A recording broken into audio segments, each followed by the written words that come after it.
Muy buenas tardes, noches. Dios nos bendiga a todos los que esta noche nos estamos reuniendo, convocando aquí. Les habla Francisco Villera, director ejecutivo de la Sociedad Bíblica de Chile. Estamos muy contentos de poder tener nuevamente el primer webinar de este año 2026. Estamos seguros que vamos a ser tremendamente bendecidos por el Señor. Y como les contamos toda la semana, somos una organización que estamos en más de 154 países, dedicados principalmente a la traducción de la Biblia, producción, distribución y también ayudando a las iglesias, organizaciones, a las personas a interactuar con la palabra de Dios a través de distintos y diferentes tipos de proyectos y programas. Así como esta noche, aquí entregando un tema tan importante como esclavos libres, lucha por la justicia. Eh, Cada día aprendemos un poquito más de Dios y de su palabra. Quiero expresarles nuestro agradecimiento por dedicar este tiempo. Gracias al Señor por estar aquí con nosotros en medio nuestro. Y vamos a tener una gran jornada. Quiero pedirles o recordarles, porque muchos de ustedes yo sé que han estado ya en varios o muchos de nuestros webinars, llevamos hartos años ya desde el inicio de la pandemia, o un poco antes de la pandemia con estos webinars, y quiero pedirles que recuerden renombrarse, poner ahí al lado su nombre de su país o en el chat su país, porque em, como todas las semanas las sociedades bíblicas quieren premiar, quieren agradecer con un recurso bíblico a un ganador de cada país. Entonces, para poder ubicarles de dónde vienen y a dónde se van a tener que dirigir eh, y poder anunciarles que usted es el ganador, no olvide poner su país del que nos visita, por favor, o al lado su nombre o en el chat. También recordar que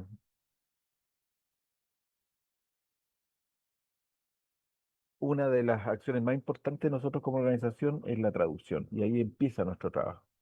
Y la traducción es uno dice, ¿por qué si yo tengo la Biblia en español, yo hablo español, ¿para qué necesito traducción? Está en inglés. L- Hay miles de idiomas y dialectos en el mundo y todavía hay una cantidad muy relevante eh, donde la Biblia no está traducida. El Señor a mí me habla a mi corazón en español.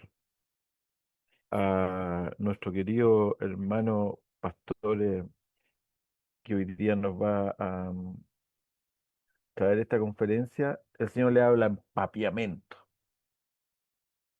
A los alemanes le hablarán en alemán, a los chinos en mandarín, y a eso se debe la importancia de poder tener y contar con la palabra de Dios en nuestra propia lengua, para que el Señor hable directo a nuestro corazón. Y por lo mismo, las sociedades bíblicas también se dedican a estar actualizando los textos. ¿Por qué? Porque los idiomas van cambiando. Hoy día tenemos una generación de jóvenes que incluso al escribir, ¿no es cierto?, en los teléfonos, ahí se saltan muchas vocales. Y así el idioma va transformando, va sufriendo cambios. Yo quiero leerles hoy día un texto que lo encontramos en Romanos 12:20. Ahí lo tenemos en pantalla. En Reina Valera 60 nos dice, así que si tu enemigo tuviera hambre, dale de comer. Si tuviere sed, dale de beber. Pues haciendo esto, ascuas de fuego amontonarás sobre su cabeza. Y en Reina Valera Contemporánea, que es la última revisión que se hizo hace unos pocos años de Reina Valera, la palabra, el mismo Romanos 12:20 nos dice, por lo tanto, si nuestro enemigo tiene hambre, démosle de comer. Si tiene sed, démosle de beber. Si así lo hacemos, haremos que éste se avergüence de su conducta. ¿Notan la diferencia? Hay palabras que andan en desuso y para nosotros como sociedad bíblica es tan importante entregar la mayor parte de los recursos que estén a nuestro alcance para que las personas puedan entender y sobre todo hoy día las nuevas generaciones puedan entender la palabra de Dios. Así que damos gracias a Dios al trabajo de todo el equipo de traducciones, que nos está siempre actualizando con los textos bíblicos. Usted puede encontrar en cada sociedad bíblica de su país esta hermosa traducción de la Reina Valera contemporánea. Em, ya les vuelvo a recordar, renómbrense o pongan de dónde vienen, de qué país vienen esta noche. Y vamos a orar. Inclinemos nuestro rostro para poder comenzar esta hermosa reunión tomados de la mano del Señor. Padre amado, Padre nuestro, te damos tantas gracias porque tú nos has convocado en esta noche, porque tú has permitido que podamos apartar este tiempo para poder seguir creciendo en tu palabra, Señor. Te pido, Señor, que tomes el control sobre todo de toda la tecnología, de los internet en cada país, el entorno de cada uno de nosotros para que podamos tener tranquilidad y la mente abierta para poder entender lo que tú tienes preparado en esta noche, tarde, noche para nosotros, mi Dios. Te damos gracias, Padre, por este tiempo y te pedimos tu bendición para cada uno de los que están aquí convocados. En el nombre de Cristo Jesús. Amén. Y bueno, sin mucho más, quiero presentarle, seguramente más de algunos de ustedes ya conocen, ¿no es cierto?, a nuestro expositor de hoy día, el doctor Marlon Winnet. Él es oriundo de la hermosa isla de Curazao, que algunos hemos escuchado en las noticias este último tiempo, está un poco famosa. Eh, tiene una formación académica en PhD, Traductología y Nuevo Testamento, en la Universidad Libre de Ámsterdam, Holanda. Tiene una maestría y licenciatura en Filosofía, Teología Lingüística, Traductología en Antiguo y Nuevo Testamento en Estados Unidos y en Holanda. Además eh, de ser un gran amigo, un tremendo profesional, es traductor de lo que les hablaba recién, es traductor de la Biblia y consultor de traducciones desde 1989, revisor de la Biblia en Papiamento, en su idioma natal, consultor para la Biblia de Estudio en Papiamento, asesor mundial de traducciones de las sociedades bíblicas unidas para todo el Caribe y las Américas. Es entrenador de traductores y consultores, profesor adjunto de la Global University de las Asambleas de Dios de Missouri, examinador externo de tesis doctorales, Seminario Evangélicos Sudáfrica. Y además también es pastor ordenado. Y por otra parte tiene también publicaciones en el campo de la teología y de las ciencias bíblicas. Así que estamos frente a un tremendo siervo de Dios. Yo de verdad doy las gracias por conocerte, Marlon, y por tenerte aquí en medio nuestro en esta noche. Y te dejo en tus manos esta hermosa audiencia que tenemos hoy. Que el Señor te bendiga y te dé su gracia.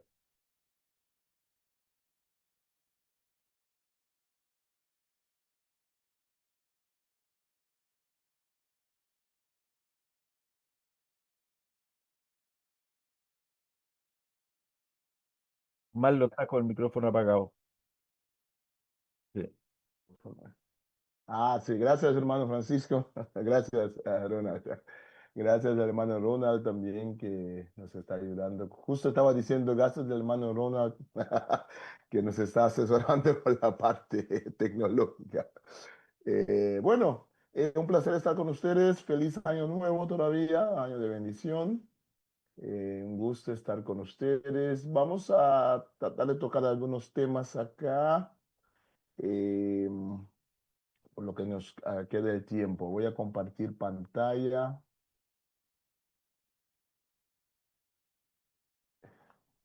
Déjame ver primero si lo estoy haciendo bien acá. Ujú. Sí. Bueno, más que nada, algunos de ustedes ya hemos tenido diferentes veces momentos donde hemos hablado sobre el tema de las asociaciones gremiales en el mundo greco-romano y su vínculo con el movimiento del Nazareno.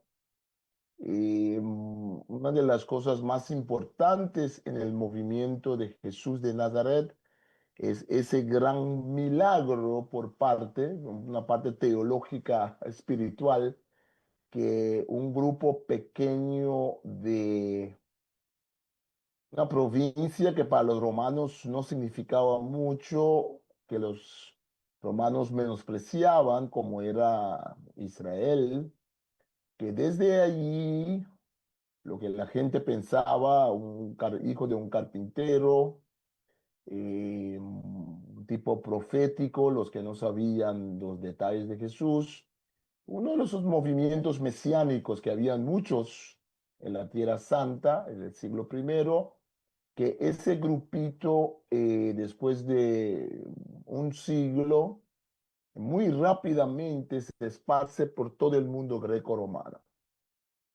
En primer lugar, tenemos que ver con ojos espirituales y decir que eso solamente pudo ser por medio de la gracia de Dios, ¿no? Por medio de lo que el Espíritu Santo hace. Pero claro, en esta charla y en los estudios del Nuevo Testamento, también estamos buscando, hay partes divinas, espirituales, sobrenaturales, pero también hay que Dios siempre usa también lo natural, ¿no? Entonces la pregunta siempre que a mí me fascina es, ¿cómo era esa sociedad greco-romana que permitió o cuáles fueron las instituciones, las modalidades, las plataformas de comunicación? Hoy en día diríamos, ¿cómo fue que el cristianismo se volvió viral? Se volvió viral en un tiempo muy corto. ¿Qué facilitó eso? Porque de ser una secta, secta en el sentido antiguo, un grupo religioso pequeño o un subgrupo de un grupo religioso, ser una secta, es la secta de los nazarenos, el Odos, el camino. ¿Cómo fue que tan rápidamente pudo conquistar al mundo greco-romano? Y eso nos interesa siempre. Entonces hablamos de esos grupos gremiales. Hoy queremos también hablar un poco sobre cómo esos grupos gremiales no es solamente como pensamos a primera vista, no son grupos estáticos, no son grupos también que llevan en sí la cuna de ideas nuevas, de protestas, y también hoy queremos ver la parte de la justicia, que en realidad cuando el cristianismo se manifiesta bajo la capa de uno de esos grupos, el cristianismo tenía su rito de iniciación, que era el bautismo en agua. El cristianismo tenía, digamos, su Magna Carta, que era el Antiguo Testamento, y después, claro, los escritos de los apóstoles. El cristianismo tenía su comida sagrada, la Santa Cena.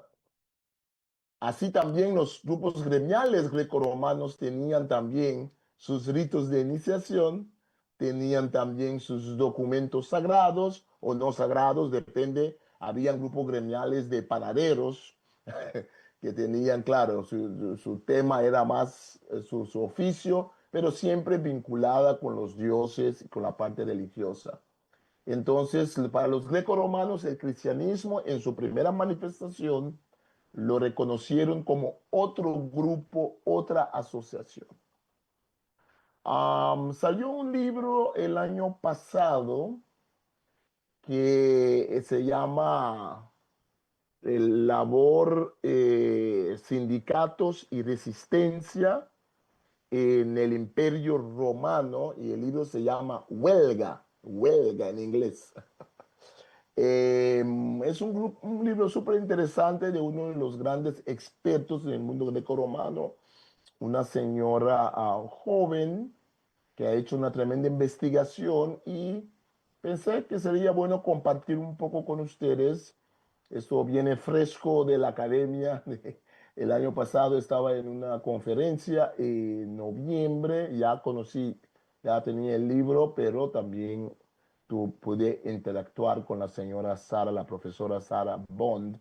Y como yo también hago investigación sobre este tema, me interesó compartir un poco con ustedes de ese vínculo de los grupos gremiales ahora con el tema de la protesta, el tema de la justicia laboral, que vemos que no es algo nuevo o algo del tiempo medieval o algo de cuando viene la revolución industrial en Europa, en Inglaterra en primera parte, cuando se levantan voces para proteger a los obreros. Vemos que ya desde la antigüedad hay momentos, hay formas en que la gente simple, los obreros, protestan, y ellos se dejan oír y exigen sus derechos.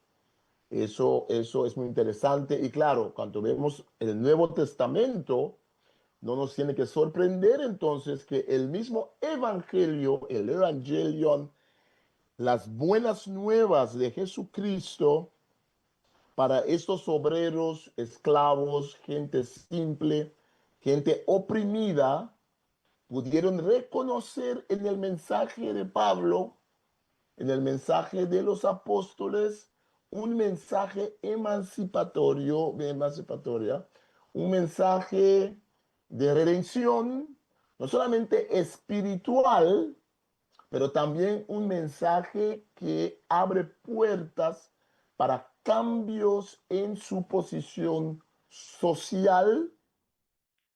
Por un lado, el Nuevo Testamento a veces parece acomodar sistemas y el status quo, por ejemplo, hablando de la esclavitud, ¿no?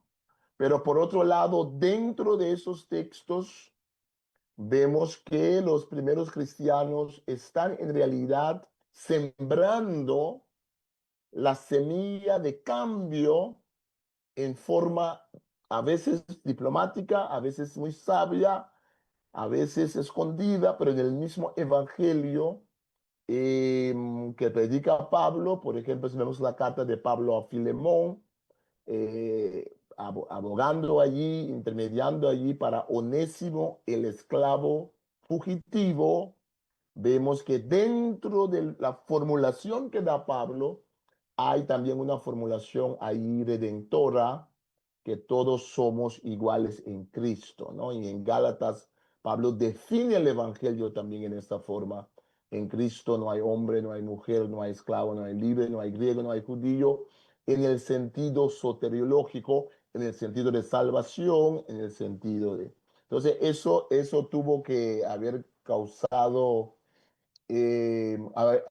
había dado, digamos, ánimo a la gente que vive en esa situación. Am, Hablemos un poco otra vez sobre las asociaciones. A veces decimos grupos gremiales. En latín y en griego se usa la palabra, bueno, en latín collegiae, ¿no? La palabra colegio viene de esa palabra. A veces usamos la palabra teasoi en griego, que significa grupos de comida. la gente se reunía para comer. A veces decimos sunedron, que es el juntarse juntos. A veces también se llaman eclesia o eclesia. Ah, palabra que reconocemos, que es la palabra que usa el Nuevo Testamento para la iglesia, ¿no? Entonces, la iglesia es una asamblea grecorromana, es también un grupo gremial. Ahora, y aquí le estoy mostrando una inscripción, que es una inscripción de Marcus Licinius Privatus, que era el, digamos, el director de un colegio, digamos, la palabra colegio en castellano, el colegial de carpinteros. Entonces, los carpinteros tenían su propio grupo, los panaderos, los soldados, los que seguían a Pitágoras, los que seguían a la diosa Diana. Entonces, por eso que muchos no quieren usar la palabra gremial, si da la confusión de que solamente se trata de ciertos oficios.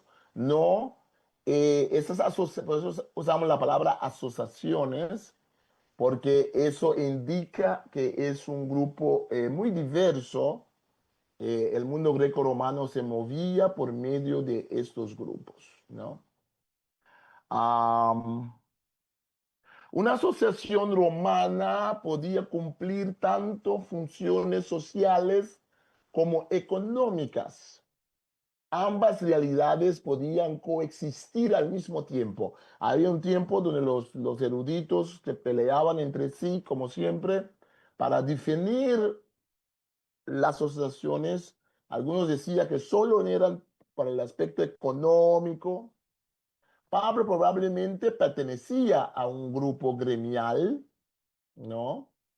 Con el trabajo que hacía Pablo, y por eso Pablo pudo evangelizar, porque él evangelizaba desde su trabajo, evangelizaba desde su grupo gremial. Así conoció a mucha gente. En Tesalonicenses él dice que yo trabajé con mis propias manos, pero era una estrategia evangelizadora de Pablo. Eso es muy interesante, ¿no? Que en la Biblia, en el Nuevo Testamento, vemos dos formas de misión. En la misión donde uno se dedica tiempo completo a la obra del Señor, pero vemos que muchos rabinos, aparte de ser rabino, tenían un oficio, eran carpinteros, ¿no? Trabajaban con cuero, ¿no? Tenían sus albañiles, tenían su oficio también que hacían. Entonces, nada tan extraño que hace Pablo. Pero también es una forma de evangelizar. Y para Pablo también es una forma de mantener su independencia. Pero yo pienso, más y más estudio el tema de los grupos gremiales, de las asociaciones, más y más estoy convencido que para Pablo era una forma de evangelizar, que Pablo en algún momento podía tal vez haber hecho el trabajo evangelístico y misionero apostólico, que tenía mucha gente que lo apoyaba, pero que Pablo siguió trabajando con sus manos porque era una forma de encontrarse. Cuando uno llega a una ciudad grecorromana, uno inmediatamente le reciben calurosamente la gente de su gremio, de su asociación. Si uno es panadero, uno va inmediatamente al grupo de panaderos. O sea, yo soy panadero de Jerusalén. Aquí yo vengo a visitar los de Roma. Ah, bienvenido. ¿No? Entonces, esos grupos gremiales lo que hacen es, y muchas veces con cartas de recomendación. Y pensemos en la iglesia también, ¿no? Cuando uno sale de una iglesia y va a otra ciudad, cartas de recomendación. Vemos que Pablo envía sus cartas con sus discípulos, con Timoteo y con otros. También es una forma de recomendar a la persona al grupo gremial que se llama los cristianos en otra ciudad. Entonces, ambas realidades, las asociaciones greco-romanas no eran solo espacios sociales religiosos, sino también estructuras económicas y profesionales. Sus estatus combinan vida social, habían banquetes, hay membresía, ¿no? Oficialmente uno se vuelve miembro. Tenemos muchas lápidas y muchas inscripciones donde escriben los nombres de los miembros de la asociación. Tienen los líderes.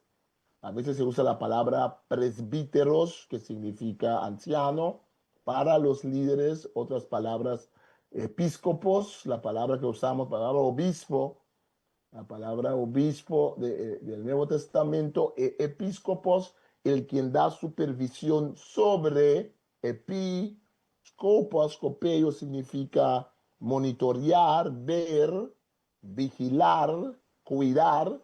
Entonces el mundo greco-romano usaba esa palabra para los líderes también de los grupos gremiales.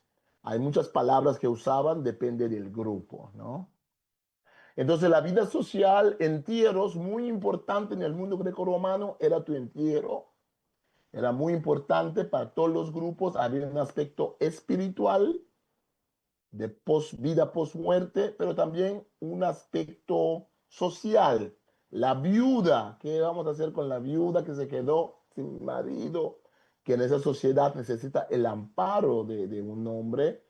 Entonces esos grupos gremiales ayudaban a las viudas. Hey, eso nos deja recordar a Pablo cuando habla en Timoteo, ¿no? Cuando dice hay que ayudar a las viudas, los que son verdaderamente viudas, dice Pablo. Porque siempre había algunos tramposos por ahí que eran viuda, pero Pablo dice que ya estaban, todavía estaban en el mercado buscando marido. Entonces Pablo decía, bueno, sí, pero algunos tenían hijos que tenían dinero o familiares. Pablo dice, bueno, esos que las familias se hagan cargo, ¿no? Aquí nosotros somos para los que son verdaderamente viudas, completamente desamparadas, ¿no? Entonces, vemos que no es nada tan aparte del cristianismo en el sentido que los otros grupos gremiales también lo hacían. Pero claro, desde la perspectiva teológica espiritual, el movimiento, la motivación es diferente. La motivación ya viene de textos del Antiguo Testamento y viene ¿cómo decimos? Una gestión del Espíritu Santo. Y eso es lo que hace Lucas en Hechos. Lo que hace Lucas en Hechos de los Apóstoles, es decir al mundo greco-romano, todas las cosas que son normales en el grupo greco-romano también son normales para los cristianos. Solo que hay un detallito. Los cristianos también tienen banquetes, también tienen ayudas a las viudas, también tienen socorro, auxilio material para la gente, también tienen líderes, pero en este caso hay un componente muy importante que es la persona del Espíritu Santo, ¿no? Entonces vemos ahí cómo Dios usa lo natural, ¿no? Lo que ya existe, Dios usa y lo da nueva vida y un nuevo cuadro. También los intereses económicos, ¿no? Podían pedir préstamo. Tenemos muchos papiros, fragmentos de papiros donde el líder de la fraternidad, de la asociación, reclama a un miembro u otro que no pagaste tu deuda. La asociación te ha prestado una cantidad de dinero y no lo has pagado. Tienes que pagar tu deuda. Tenemos muchos ejemplos de becas. Las asociaciones daban becas a los hijos de los miembros para estudiar, ¿no? Muy interesante. Cuidaban de aspecto cuando alguien estaba enfermo, cuando había un entierro, ¿no? Entonces, hay que cambiar nuestro pensamiento porque nosotros pensamos en forma secular, lo digo con mucho respeto, en el sentido de que nosotros tenemos la separación, ¿no? De lo espiritual y de lo secular, de lo cotidiano. Pero tenemos que pensar que en el mundo greco-romano no hay separación. Todos los gremios, todas las asociaciones gremiales rinden culto a Dios, dioses, ¿no? Siempre hay un elemento, tenemos muchas oraciones. Se inicia la reunión de los grupos gremiales con oración a Zeus, a Júpiter, a Apolos, etcétera, etcétera. Entonces eso no es nada extraño, ¿no? Bueno, em, hay una, déjame ver que aquí se está apareciendo parte del, hmm, no sé cómo quitarla. Está apareciendo algo acá, ¿no? Ya, ahora sí. Ok. Sí. Entonces hay una discusión, ¿quién comenzó con los grupos gremiales en Roma? Recordemos que es la ciudad de Roma que se rebela en contra de los griegos. Recordemos Alejandro de Macedonia, Alejandro Magno, que había conquistado al mundo de aquel entonces.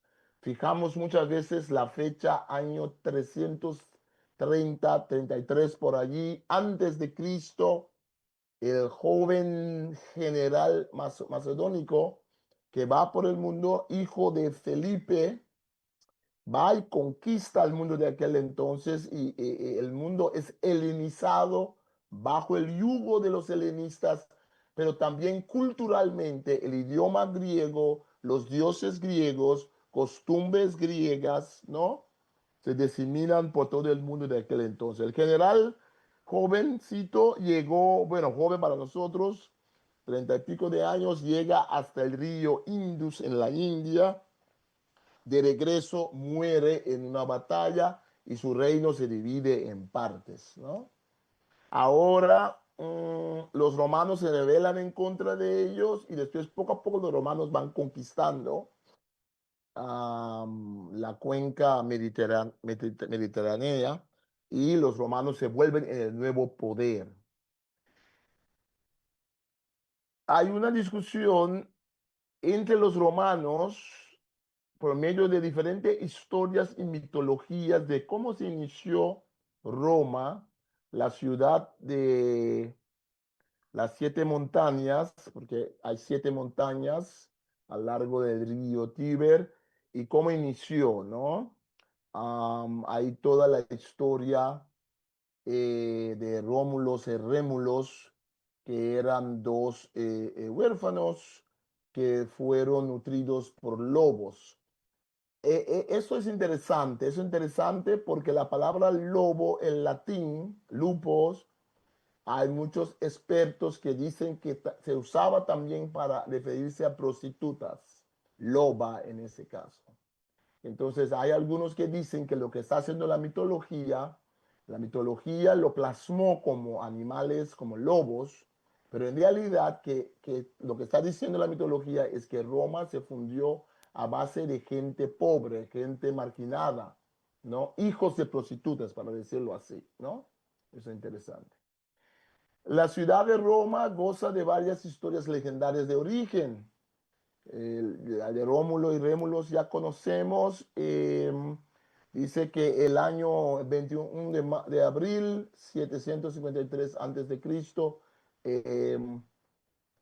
vemos que entonces se atribuye a esos dos chicos. Pero hay otro mito otra historia del origen, que es origen que comienza la ciudad con Numa Pompilio, um, que era un general de ese tiempo, un rey de ese tiempo, de uno de los pueblos. Entonces la fundación, y inmediatamente en esa historia de fundación se dice que es Numa Pompilio que establece las primeras asociaciones ocupacionales de Roma. Esos relatos a menudo sugieren que fue Numa entonces quien organiza a los romanos en grupos basados en oficio. La idea de estar vinculado a una asociación es muy parte de la identidad greco-romana, ¿no? Es muy parte de eso. Por eso que los cristianos, primeros cristianos, cuando los no judíos se convierten al cristianismo, nunca iba a ser una religión o una espiritualidad de llanero solitario. Eso en nuestro tiempo nos cuesta entender, ¿no? Entonces el creyente, el quien se convierte al movimiento de Jesús, sale de un grupo, una colectividad y entra a otra colectividad. No es una cosa individualista. Espiritualmente va a pertenecer al pueblo de Dios, pero sociológicamente, económicamente, en términos de marcadores de identidad, se va a identificar con ese grupo a la cual pertenece, que en Antioquía por primera vez, cuando la gente vio cómo vivían ellos y que hablaban del Cristo, ellos los llamaron Cristanoi, pequeños Cristos, ¿no? Entonces, eso es muy importante, el aspecto de identidad social, económico, con el grupo gremial. Y eso nos dice mucho sobre el cristianismo y de nuestros orígenes y la importancia de ese vínculo de identidad, ¿no? Um, entonces, estas cuestiones incluyen estructura social, asambleas de ritos religiosos, no solamente, no solamente a funciones laborales, ¿no? Entonces, Plutarco es el quien nos narra de eso, Plutarco, el gran historiador. Entonces hablemos un poco, las inscripciones y los papiros indican que entre la República Romana media y tardía, diversas asociaciones fueron tomando forma. A mí lo que me gusta de las nuevas investigaciones, bueno, lo de Plutarco no está nuevo porque ya sabíamos de la historia de Numa Pompilio, que en la historia donde Numa Pompilio, en la historia de Rómulos y Rémulo, es un poco más individualista, son dos chicos que comienzan con la ciudad, ¿no? Hijos de lobos, que fueron, ¿no? De lobas, y si pensamos que loba significa prostituta, entonces entendemos que se trata de gente marginada que comenzaron a vivir allí y cómo comienza. En la mitología o la historia de origen de Numa Pompilio, un rey que vivía en ese tiempo en estas comarcas, ya desde el inicio se dice que hay grupos gremiales. Es tan fundamental para la psicología grecorromana, es tan importante para las instituciones grecorromanas que ya se inserta dentro de su mito, de su origen, que es muy importante. El registro arqueológico muestra un desarrollo gradual de las asociaciones. Desde el inicio hay asociaciones, pero poco a poco van creciendo. La historia de un origen súbito y legendario, algunos lo ponen en duda, por lo menos los greco-romanos se querían ver así. Entonces, muchas veces las historias que tenemos de cómo inició algo, dice de lo que nosotros vemos como lo ideal, ¿no? Entonces, lo que vemos como ideal, metemos también muchas veces históricamente en la memoria colectiva, en la narración de los pueblos, por las virtudes importantes, lo vemos en nuestras historias de fundación, o sea, historia de orígenes, ¿no? Muy importante. Um, Esas asociaciones se organizaban en torno a oficios, eh, a culto religioso, habilidad y otras actividades casi siempre con una dimensión religiosa, ¿ok? El mundo greco-romano, año 117, para que tenga una idea. Eh, Aristóteles, el gran filósofo, también habla de las asociaciones. Aristóteles dice, todas las asociaciones son, por así decirlo, parte de la asociación del Estado. Lo que vemos es que la literatura oficial del Estado se quiere, digamos, absorber las asociaciones como partes del Estado. Por eso la investigación de Sarah Bond, del libro que le mostré, es exactamente una corriente opuesta es tratar de ver en los documentos, en las inscripciones del mundo grecorromano, que no siempre, que la historia tiene dos partes, ¿no? La historia oficial del Estado es las asociaciones son bien portadas, cada quien tiene su grupo, cada quien tranquilito, y muchas veces en esos escritos no nos dicen que las asociaciones se rebelaban en contra del emperador o se rebelaban en contra de los ricachones, ¿no? Es esa historia que estamos tratando de recuperar en nuestro tiempo, que no niega la otra parte, pero complementa.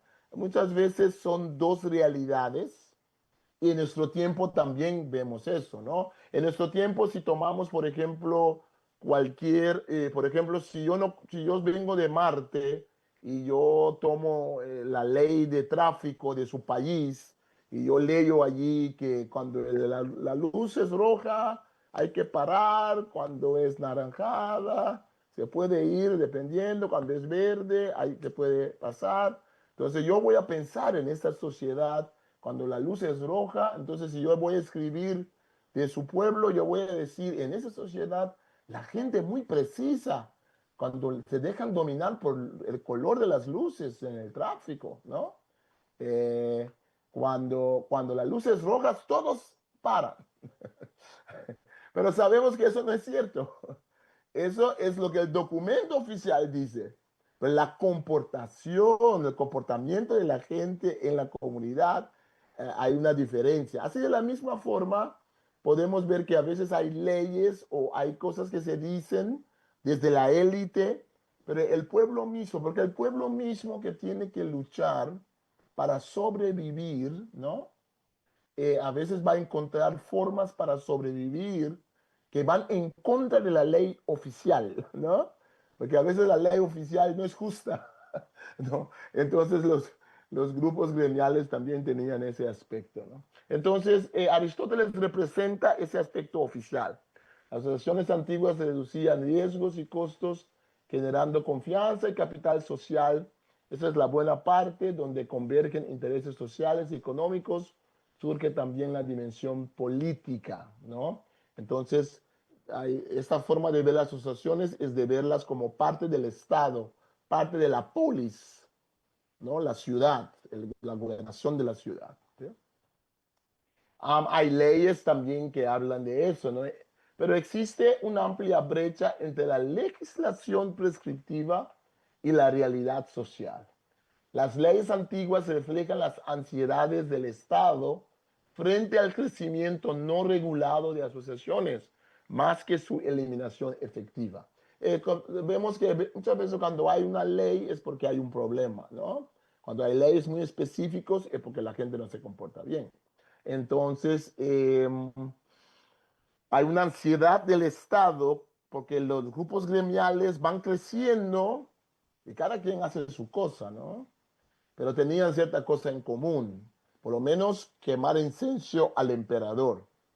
Hay un grupo gremial, o no usa la palabra gremial, hay una asociación religiosa que no hacía eso, que eran los judíos, que eran una religión lícita, decían los romanos, una religión legítima, que era diferente a todos, porque era muy antiguo y los romanos en cierto momento les daban dispensación a los judíos para ejercer su fe. A veces no. Nerón, por ejemplo, no quiere escuchar de eso y persigue a los judíos, ¿no? Pero cuando los cristianos, los no judíos también se convierten a Cristo, entonces allí viene el problema. Hay un grupo que está reuniéndose allí que no están quemando incienso a la estatua del emperador. No se están acatando a lo que todos los grupos gremiales de la comarca tienen que acatarse. Pueden hacer cualquier otra cosa que quieran, está bien, pero por lo menos cuando sale el decreto que el emperador se autodenomina Filius Divi, hijo de la divinidad, hay que quemar incenso a la estatua del emperador. Los grupos gremiales son instruidos por el Estado que hay que mostrar lealtad al emperador de Roma. Y los judíos no lo hacían, todo el mundo entendía, los judíos medio raro, una religión antigua, tienen sus cosas, creen solamente en un Dios, ¿no? Tienen su dieta especial, tienen su templo, son aparte los judíos. Eso entendía la gente. Pero cuando el vecino, el vecino romano, el vecino en Asia Menor, en Éfeso, de repente dice, yo tampoco voy a hacerlo, porque yo soy seguidor de Cristo, yo pertenezco al grupo, a la asociación de los cristianos. Yo pertenezco a la asociación de los que siguen al carpintero de Nazaret. ¡Wow! Al nazareno. Eso entonces se vuelve en un tema, ¿no? La prohibición legal no equivale a inexistencia ni a cumplimiento. La legislación revela lo que las autoridades esperaban controlar o moldear.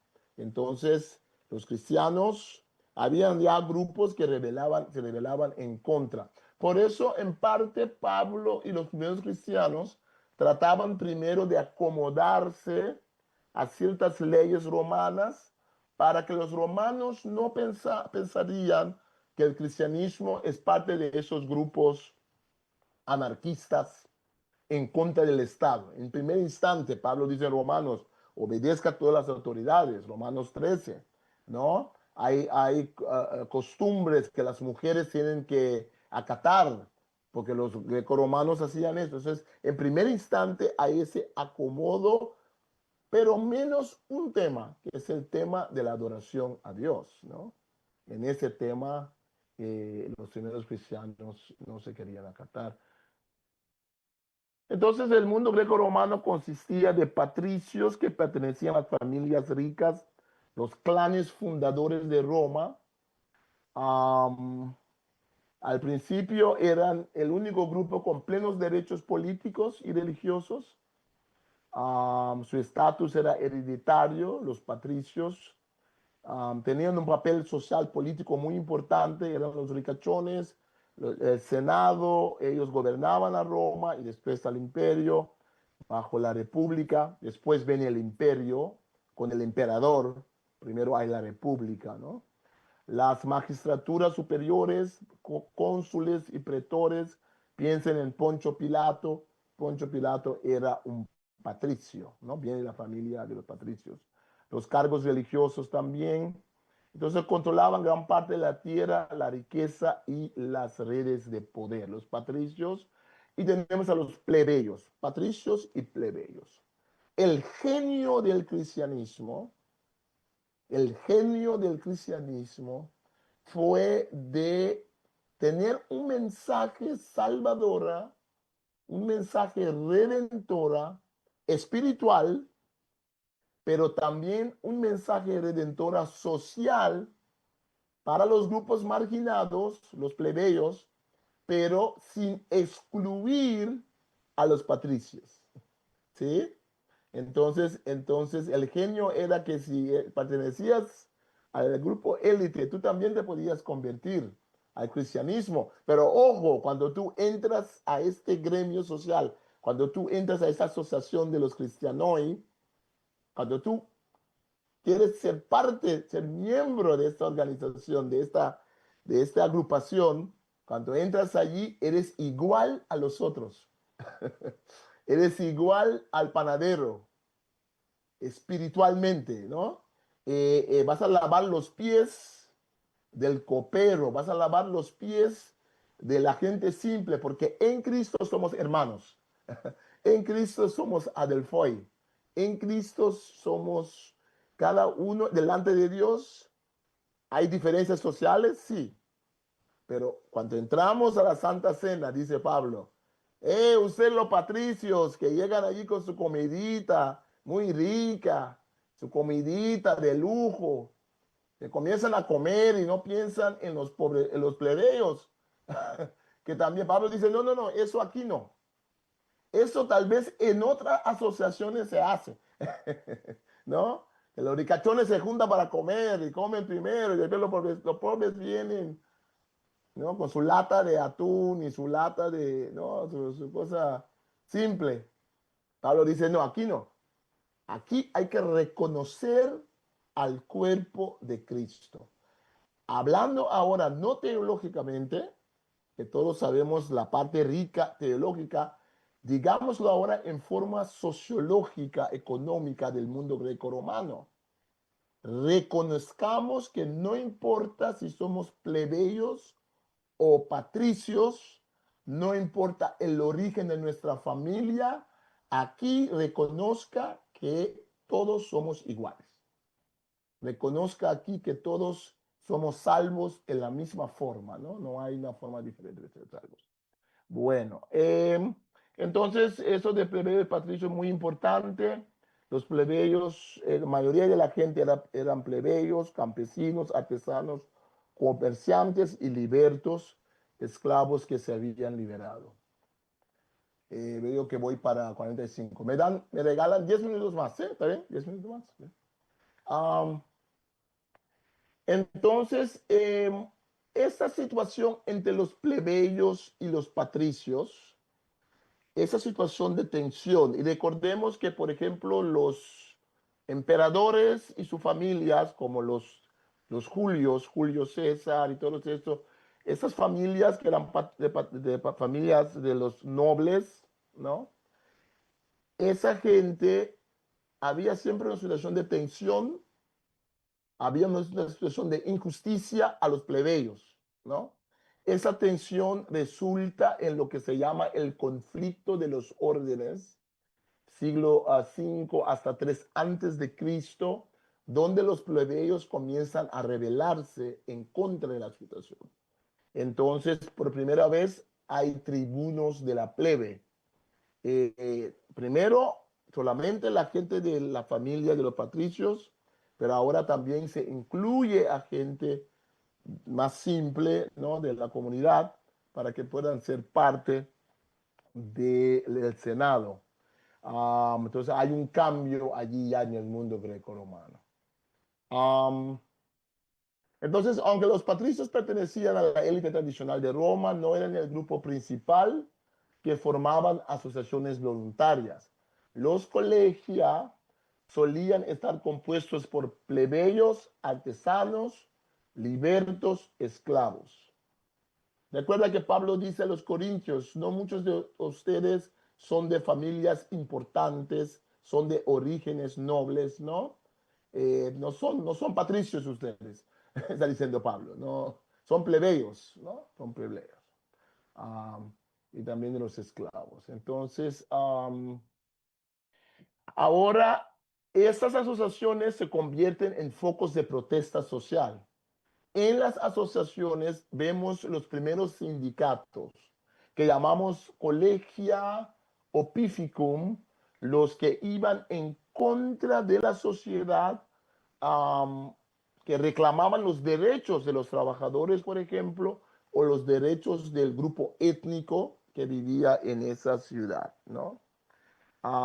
Y hay diferentes ejemplos que estamos recuperando, que en esta investigación que hizo Sarah Bond, digamos, lo teníamos, pero no estaba en el radar, pero ella hizo una buena compilación de momentos de rebeldía, momentos de oposición que sale de los grupos gremiales, sale de los grupos marginados, usando el instrumento de las asociaciones, ¿no?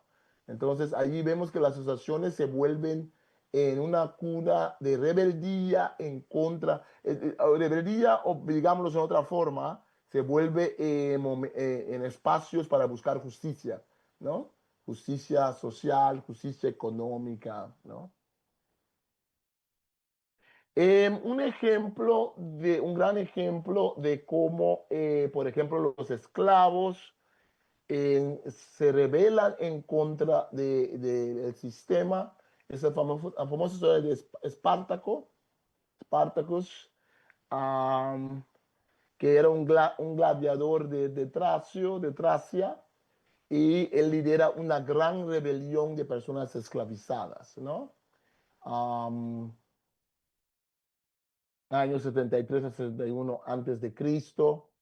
La magnitud de la rebelión es inmensa. Se habla de 70.000 hasta 120.000 combatientes, todos ex esclavos que se unen a Espartaco, ¿no? Para pelear. Am, entonces,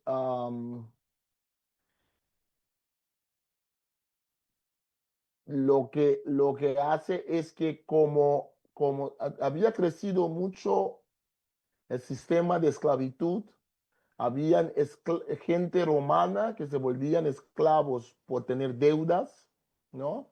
Y habían esclavos por la guerra, ¿no? Gente del exterior, de otras partes, o otras partes no de Roma, fuera de Roma, que se volvían esclavos, ¿no?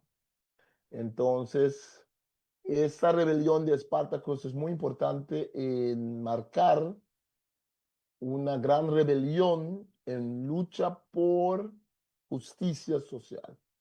Muchas veces en la historia lo hemos visto como una lucha, ¿no? Y ni siquiera era una lucha para conseguir manumisión, libertad completa, era una lucha para los derechos de los gladiadores en primer instante, que había mucho abuso. Usted sabe que los gladiadores eran prisioneros o gente en la sociedad greco-romana que se habían endeudados y se les obligaba a ser gladiadores, soldados, prisioneros de guerra, decimos en castellano, prisioneros de guerra, ¿no? Um, entonces, no, fueron esforzados a pelear. Entonces, esto es una de las más conocidas, pero así tenemos también muchas rebeliones pequeñas en el mundo greco-romano en contra del sistema, ¿no? Um, Volvamos al tema de las asociaciones. Um, en las asociaciones habían también los esclavos. Es fundamental saber que los esclavos iban a donde iban los dueños de los esclavos. Si el dueño del esclavo pertenecía a una asociación, automáticamente el esclavo pertenecía a esa asociación, ¿no? Donde se les permitía. Por eso también en el cristianismo, yo y mi casa serviremos al Señor. Vemos que cuando se convierte el pater familias, el padre de la familia, cuando se convierte a una religión o una filosofía, cuando se vuelve miembro de un movimiento filosófico, un movimiento de cómo vivir la vida o cualquier grupo de asociación, toda la familia también es miembro de esta asociación y también los esclavos, ¿no? Um, entonces, tenemos también asociaciones muy específicas de los esclavos mismos, ¿no? Los esclavos también tenían entonces sus propias asociaciones en cierto momento, según va el tiempo. Bueno, voy a ir terminando, voy a ir al final acá.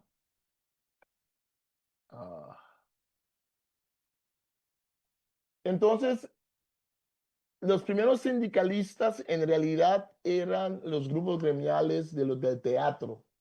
Los actores de teatro se formaban, se organizaban muy bien para pelear sus derechos, ¿no? Sus salarios, demanda de trabajo, sus condiciones, ¿no? Entonces, voy a saltar lo de la guerra púnica. Nuestro primer escrito donde hay una huelga, donde hay una protesta antes del mundo greco-romano, es bajo Rameses, el faraón Rameses. Tenemos un papiro donde todos los que están trabajando en un pirámide deciden ir en huelga. Deciden ir en huelga y deciden no comer hasta que se arreglen sus condiciones. Es el famoso papiro de Rameses de la dinastía 20, donde vemos esa rebelión. Bueno, ahora sí voy terminando. Entonces, veamos al cristianismo, cómo el cristianismo usa esas formas de colegiai, synedrion, teatro. Son grupos de asociaciones donde no solamente hay armonía, pero también son fuentes de protesta. No es así que los plebeyos, hay que cambiar esto, y los esclavos eran pasivos sin recursos de protestas. Encontramos momentos de protestas. En el Nuevo Testamento vemos que es justamente ese formato que usan los primeros cristianos para promover el cristianismo.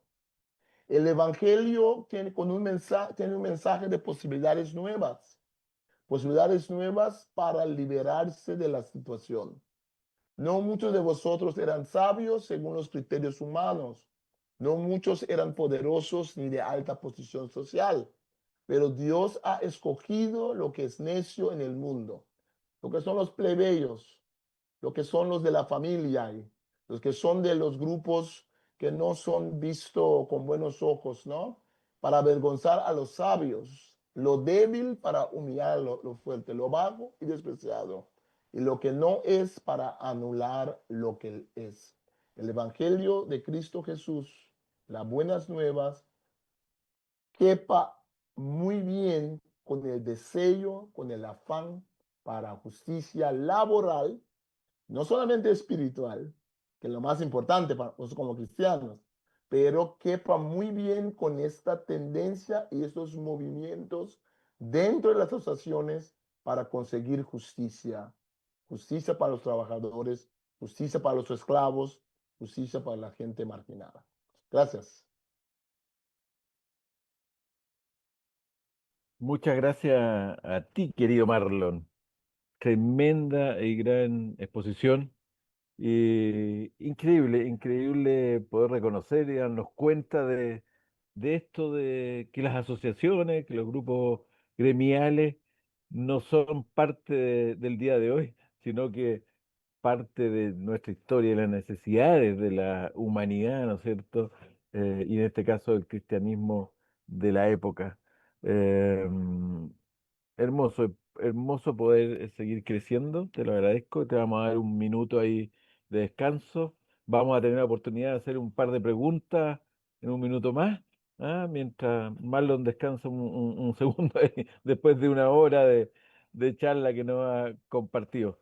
Yo quiero en este momento compartirles sobre nuestro próximo diplomado.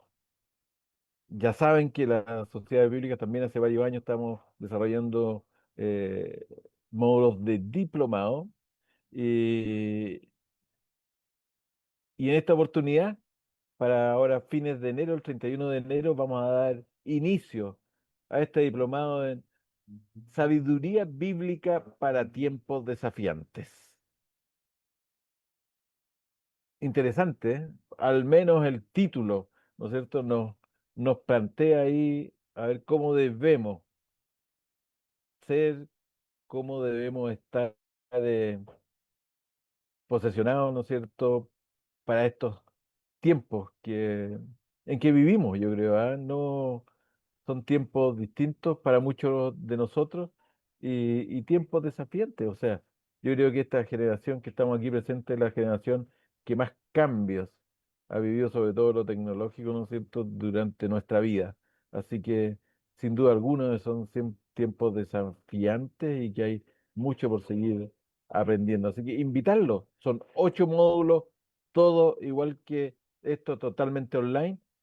Si se interesan, pueden entrar ahí a campusbiblico.com y poder interesarse, o sea, indagar un poco más de qué se trata o también consultar directamente con su Sociedad Bíblica Nacional. Así que vamos a ver un corto video aquí. Las Sociedades Bíblicas Unidas presenta el Diplomado Internacional en Sabiduría Bíblica para Tiempos Desafiantes. Propósito: interpretar, aplicar y acompañar a otros con sabiduría bíblica. Inicio 31 de enero. Se estudian todos los sábados según el horario de tu país. Contamos con los mejores docentes de Latinoamérica, especialistas en Biblia y ciencias bíblicas. El diplomado cuenta con un campus bíblico virtual. Puedes estudiar en tiempo real o manejar tus propios horarios. Será certificado por las Sociedades Bíblicas Unidas. Informes e inscripciones: Facebook Sociedad Bíblica de tu país. Súmate a nuestra comunidad de estudiantes. Sociedades Bíblicas Unidas, Campus Bíblico Virtual.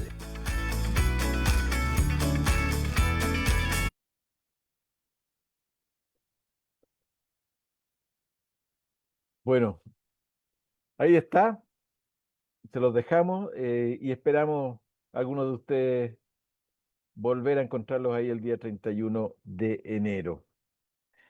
Y ahora vamos a hacerle un par, dos, tres preguntas a nuestro querido doctor Marlon. Vamos a levantar nuestra mano y le vamos a dar audio para que pueda realizar su pregunta.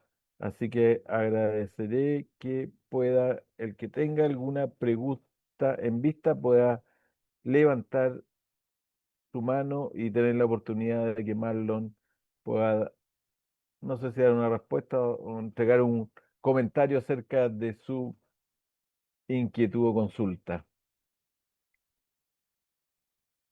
Hemos tenido un excelente tema. eh,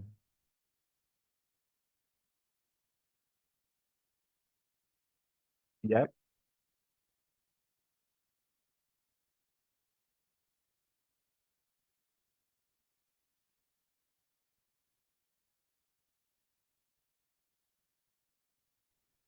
sea, sí, claro, en Israel tenemos lo mismo, ¿no?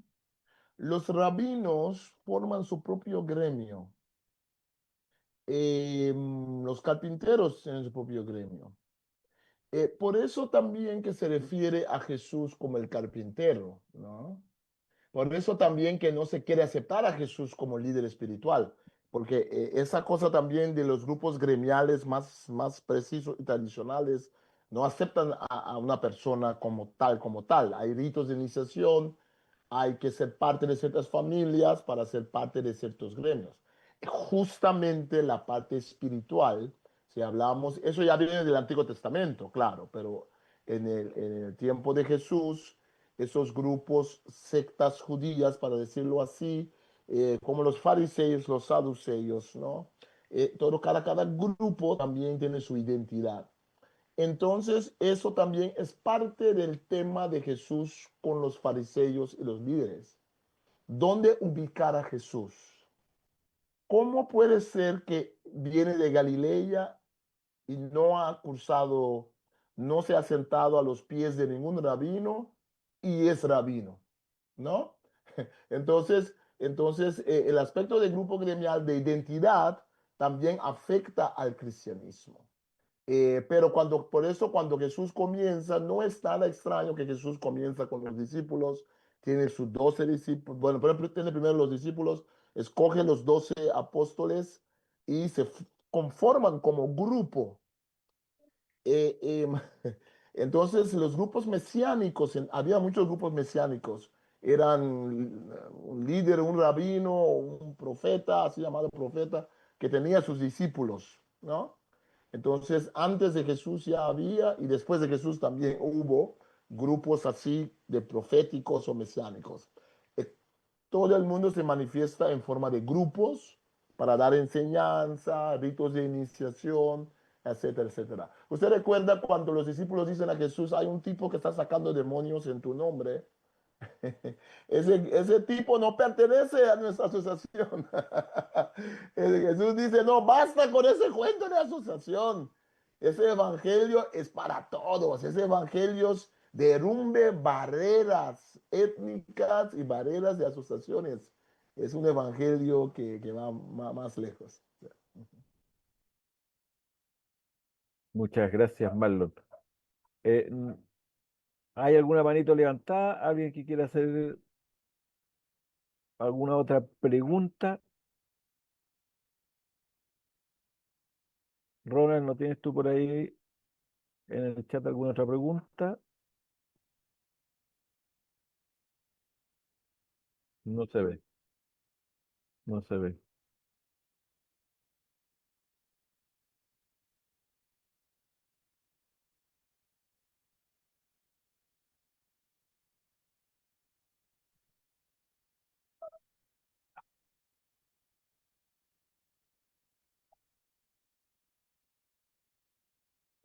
Sí, sí. Y allí el tocayo, el tocayo lo da en el clavo. La parte espiritual es la más importante siempre, ¿no? Jesús vino para salvarnos de nuestros pecados, para liberarnos, pero no podemos separar eso de la parte social. En el Nuevo Testamento no se puede. Cada milagro que Jesús hace de sanidad no es solamente sanidad del cuerpo, es también sanidad social. Los leprosos eran aislados, la gente endemoniada, la familia tenía estigma, ¿no? Se estigmatizaba la familia, se expulsaba a la gente de los pueblos porque estaban enfermos. Los fariseos veían a los pecadores, ¿no?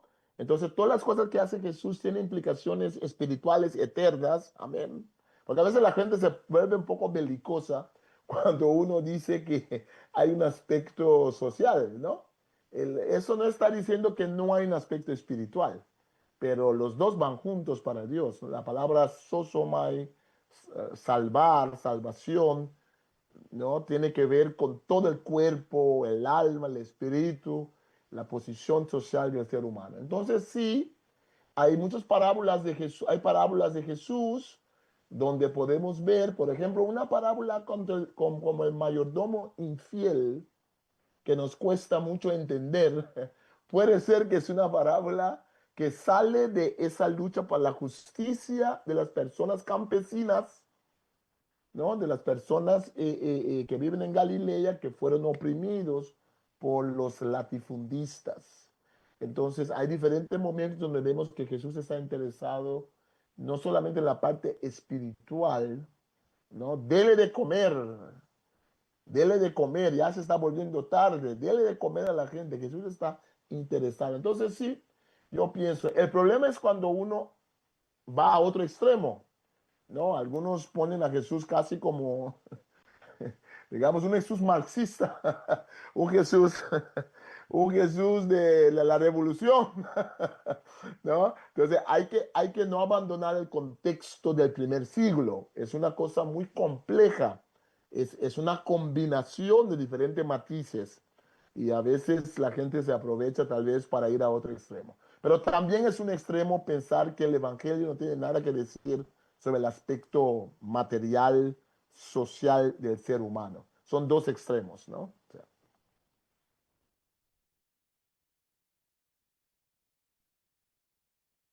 ¿Hay otra pregunta, Ronald? Ya, ya.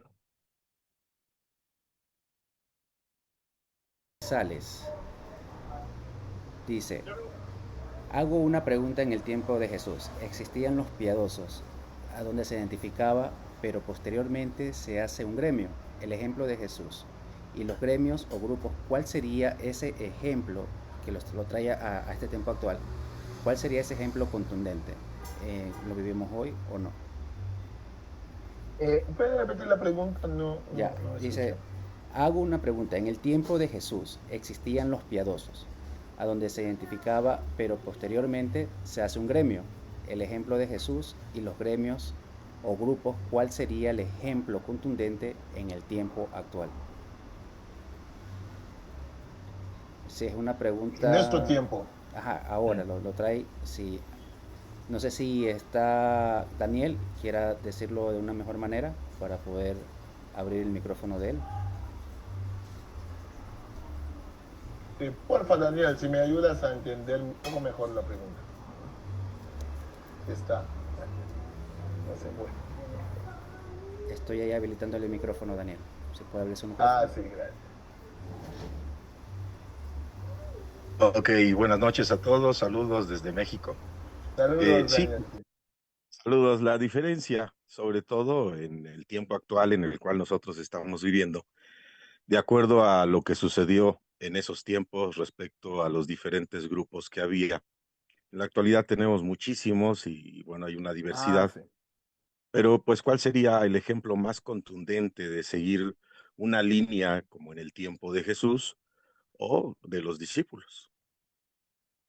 Sí, sí, sí. Bueno, el ser humano siempre se va a agrupar en la historia de la iglesia, cuando vemos, cuando entendemos bien el mundo greco-romano, entendemos esos aspectos de las asociaciones, que vemos que va a seguir por la historia en diferentes formas, ¿no?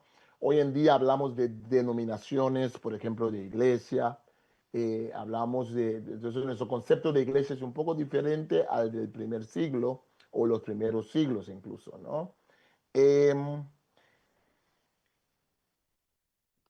digamos, no ser prescriptivo, yo no quiero ser prescriptivo en el sentido de que la misma forma que los primeros cristianos se aprovecharon de lo que ya existía en su comunidad para diseminar el evangelio, nosotros también en nuestro contexto vamos a aprovechar, vamos a tener la influencia de la modernidad en nuestra evangelización, en nuestra vivencia como cristianos.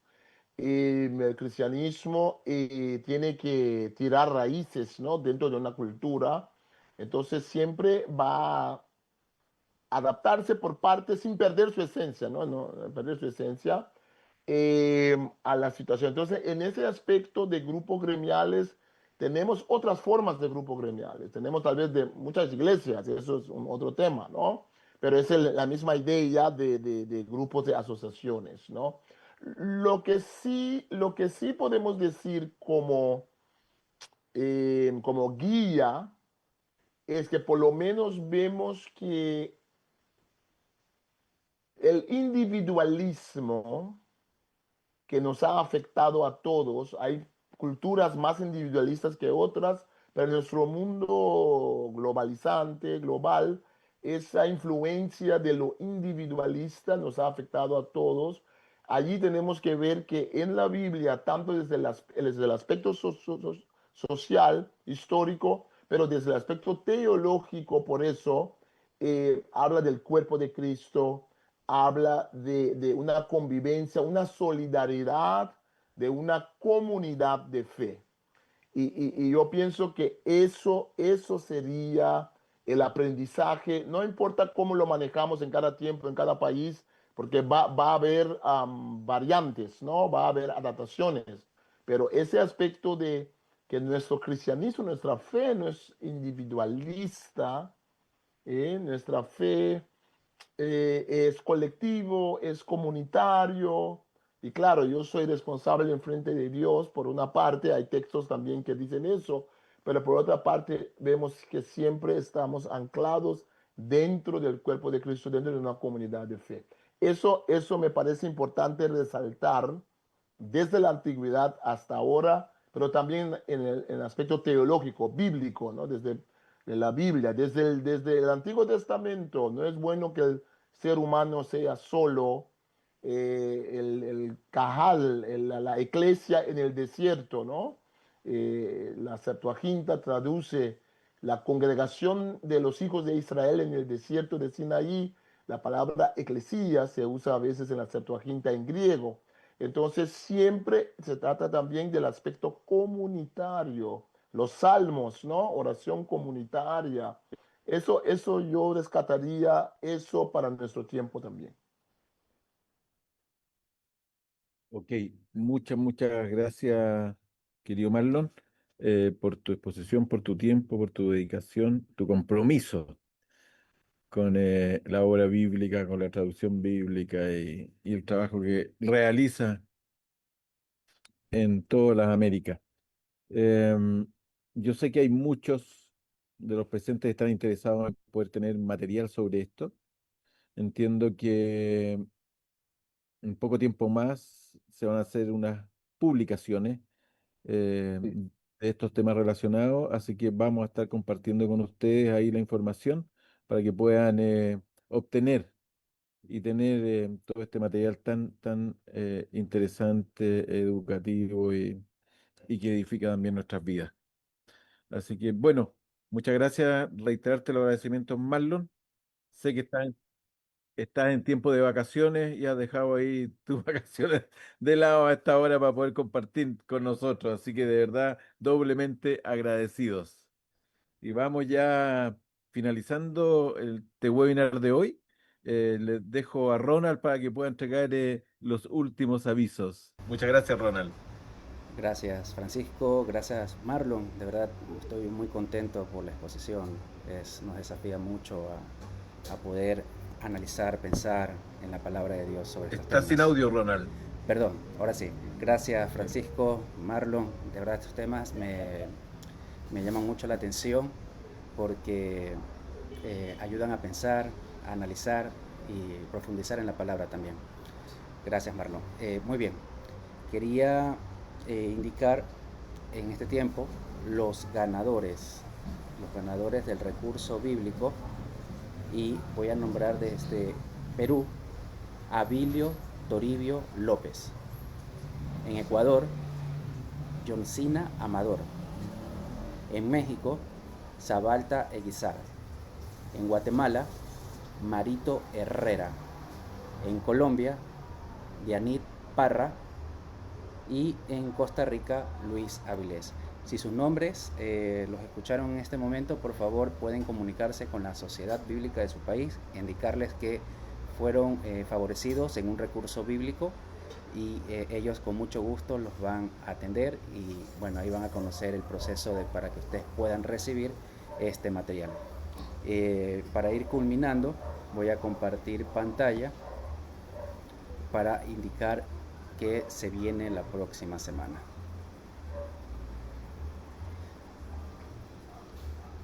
El tema, la inspiración de las Sagradas Escrituras. Y vamos a tener al pastor Heraldo García este viernes 16 de enero en los mismos horarios habituales que tenemos. Por favor, pueden compartirlo con otras personas para que puedan recibir estos mensajes, estos espacios que las Sociedades Bíblicas Unidas hace posible para que puedan ustedes tenerlo de primera mano, y como siempre llevando siempre lo mejor con excelencia para el Señor y para ustedes. Eso nada más, y me permiten orar para poder cerrar este tiempo.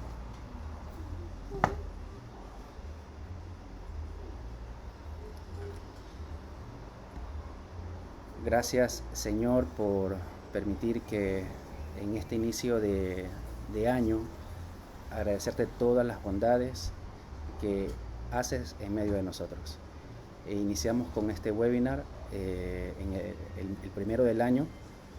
Gracias por acompañarnos, Señor, y poder sostenernos con todo lo que hace las sociedades bíblicas y los diferentes expositores para poder llevar tu palabra. Gracias por cada persona que se pudo sumar, Señor, en el lugar que estén, Señor, que tú seas hablando a sus vidas, Señor, bendícelos en todo tiempo, que ellos puedan ver tu mano preciosa en sus vidas y en sus familias y en sus comunidades. Gracias una vez más, y bendecimos siempre tu santo nombre, en el nombre de Jesús. Amén y amén. Pueden abrir sus micrófonos, queridos hermanos. Agradecemos este tiempo que nos acompañaron. Pueden enviar sus saludos. Gracias. Buenas noches y feliz fin de semana para todos. Bendecidos. Buenas noches, saludos hermana. desde Gracias Colombia. por Marlon, gracias, Sociedad Bíblica, gracias. Un abrazo, hermanos. Dios los bendiga a todos. Bendiciones para todos ustedes. Saludo para todos. Bendiciones, descansen rico. Buenas noches. Dios les bendiga y les guarde, mis amados. Buenas noches. Saludo para todos. Gracias. Saludos para todos.